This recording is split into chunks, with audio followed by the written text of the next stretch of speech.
There was a man so dangerous that even the FBI was afraid to knock on his door.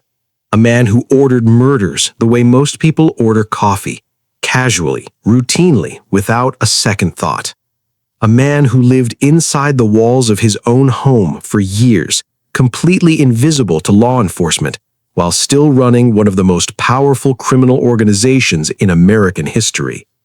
His name was Anthony Casso, and the most terrifying thing about him wasn't his body count, it was how normal his neighbors thought he was. Anthony Gaspipe Casso was born on May 21, 1942, in South Brooklyn, New York, a neighborhood that practically manufactured mobsters. His father was connected to organized crime, so Anthony didn't stumble into that world, he was born into it. By the time he was a teenager, he was already running errands for local wise guys, absorbing the culture, the code, and the cruelty that came with it. He joined the Lucchese crime family, one of New York's legendary 5 families, and slowly climbed through the ranks. But Casso wasn't just another street tough. He was unusually intelligent, strategically sharp, and completely without mercy, a combination that made him rise faster than almost anyone around him.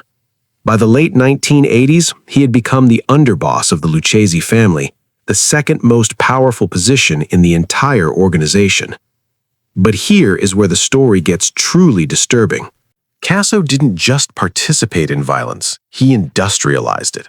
Investigators later estimated that he was responsible for ordering or personally carrying out somewhere between 15 and 36 murders.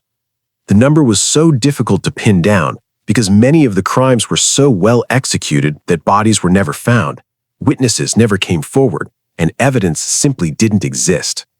One of his most chilling moves was his use of 2 NYPD detectives, Louis Ippolito and Stephen Caracappa, as his personal hitmen. These were actual law enforcement officers sworn to protect the public who were secretly on Casso's payroll. They would pull up to targets in an unmarked police car, flash their badges, get the victim to roll down their window or step out of their car, and then kill them. The victims never saw it coming because they thought they were dealing with cops. They were dealing with cops, just corrupt ones. This arrangement, one of the most jaw-dropping corruption scandals in NYPD history, gave Casso something almost no other mob boss had ever had: eyes and ears inside the police department itself. Through Ippolito and Caracappa, Casso could find out if anyone was cooperating with authorities. He could pull up sealed criminal records. He could track people the police were watching. He was essentially running a shadow intelligence operation from inside organized crime. It was sophisticated, terrifying, and it worked for years. In 1986, Casso survived an assassination attempt that would have killed almost anyone else. 2 gunmen approached him and opened fire, shooting him multiple times. He was rushed to the hospital, underwent emergency surgery, and survived. Most people in that situation would have taken it as a sign to step back. Casso took it as a sign to step up. He became even more aggressive, even more paranoid, and even more willing to eliminate anyone he perceived as a threat. That paranoia, however, was also what kept him alive longer than most. In 1990, federal authorities finally came for him. Rather than be taken into custody, Casso disappeared. He went into hiding, not in some remote location, but inside his own home in New Jersey, living in a specially constructed hideout within the house. For nearly 3 years, he managed his criminal empire from behind walls, communicating through trusted intermediaries while law enforcement searched for him across the country. It was one of the most remarkable disappearing acts in mob history, made even more remarkable by how close to home he was hiding the entire time. He was finally captured in January 1993, and what happened next shocked the entire mob world. Casso decided to cooperate with the government.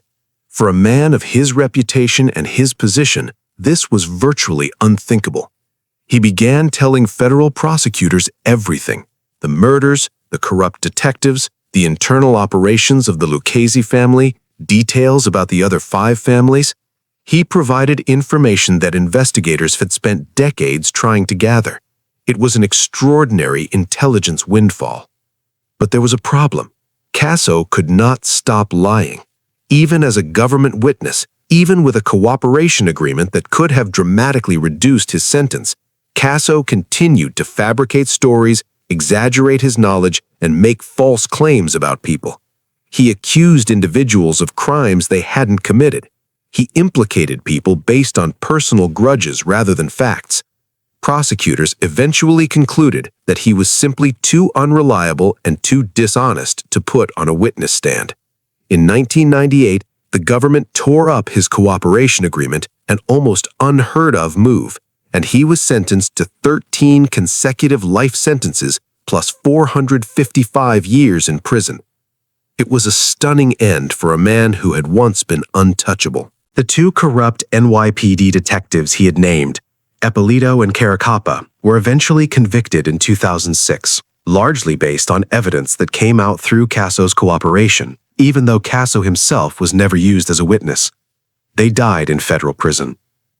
The information Casso provided, unreliable as he was, still helped bring down men who had betrayed everything they were sworn to protect. Anthony Gaspipe Casso died on December 17, 2020, in federal custody. He was 78 years old. He spent the last decades of his life in a prison cell, the same man who had once evaded the entire United States law enforcement apparatus from his own living room.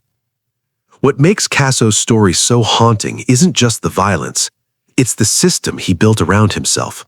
Corrupt officials, loyal intermediaries, a paranoid but functional intelligence network that allowed one man to operate above the law for so long. He didn't just break rules, he used the people who enforced them, and for a long time, it worked perfectly. Until it didn't.